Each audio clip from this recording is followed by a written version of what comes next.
Muito obrigado, Sr. Presidente. Reitero os cumprimentos já expressos. E tinha duas questões que subdividirei e noutras colocar à Sra. Ministra da Administração Interna.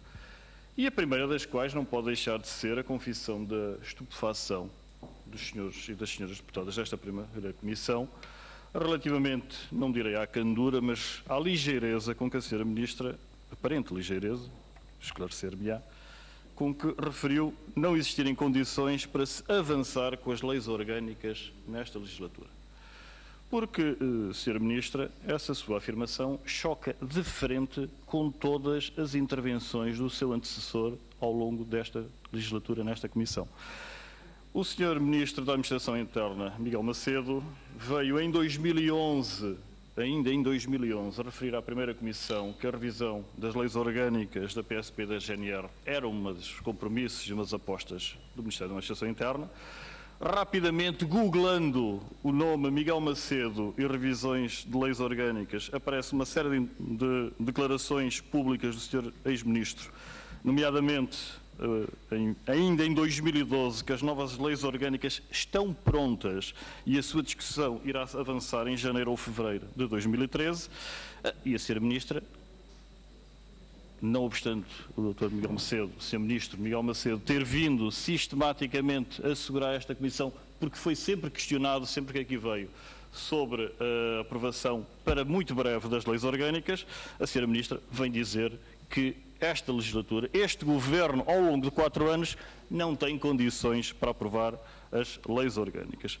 E as perguntas que se impõem, e que a Sra. Ministra poderia ter já adiantado, mas que obriga o Partido Socialista a formular estas duas perguntas, é: por que razão a Sra. Ministra diz que não há condições para avançar com as leis orgânicas, que se subdividem em duas? Ou, contrariamente ao que o Sr. Ministro Miguel Macedo referia, não estavam em condições de poder ser aprovadas, portanto a Sra. Ministra, contrariamente às declarações públicas do Sr. Ex-Ministro, não estavam prontas, ou, estando prontas, a Sra. Ministra diverge politicamente das opções que elas subsumiriam. E, portanto, são esses esclarecimentos relativamente a essa matéria que, obviamente, terá que prestar a esta comissão e que antecipadamente agradeço. Outra questão prende-se com as suas recentes declarações, a sua intervenção no aniversário da GNR, em que, estou a citá-la, a Sra. Ministra referiu: no final da legislatura terão sido admitidos mais de 2 militares na GNR. Mais de 2.000 militares na GNR. Peço desculpa. 2.000. Não sei, a pergunta prender-se-á e veremos no final. Mas a questão é mesmo essa. Tendo-se referido com precisão esse número, eu recordo que este Governo, à data da sua posse, tinha nas forças da GNR 23.021 militares.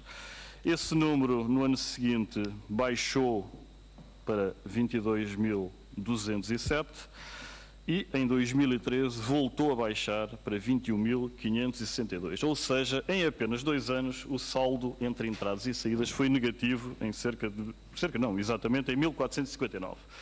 E a Sra. Ministra, já questionada por vários senhores deputados, com umas respostas algo circulares e evasivas, foi incapaz até agora de dizer aquilo que nós precisamos saber, que é exatamente quantos militares tem hoje a GNR, o saldo da legislatura é positivo ou negativo e em quanto é que ascende esse saldo, e as mesmas perguntas se referem à PSP.